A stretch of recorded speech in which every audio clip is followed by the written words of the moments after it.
So இதோட சேர்ந்து ஒரு சிலருக்கு வந்து வெயின் பிரச்சனை கூட சேர்ந்து இருக்கலாம். இந்த மாதிரி நபர்கள் தான் நம்ம வந்து இன்னும் வைத்தியம் பண்ணால் அந்த வெயின் பிரச்சனையை நம்ம சரி பண்ணிட்டோம்னா கால்வலி இன்னும் நல்லா கம்மியாகும்.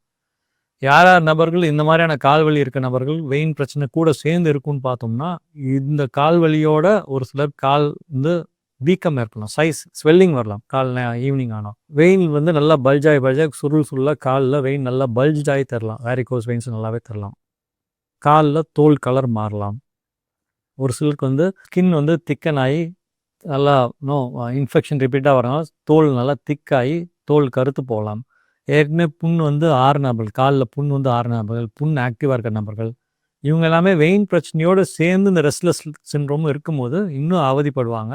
அவங்களுக்கு இந்த வெயின் பிரச்சனைனால இந்த கால் வலியா, இல்லை நான் சொன்ன மாதிரி ரெஸ்ட்லெஸ் லெக் சிண்ட்ரோம்னால கால் வலியாங்கிறத நம்ம செப்பரேட் பண்ணி பார்த்துட்டு, வெயின் பிரச்சனை எக்ஸ்ட்ரா இருந்தால் அந்த வெயின் பிரச்சனையை நம்ம குணப்படுத்திட்டோம்னா நல்ல ரிலீஃப் இருக்கும், கால் வலியில் நல்ல ரிலீஃப் இருக்கும்.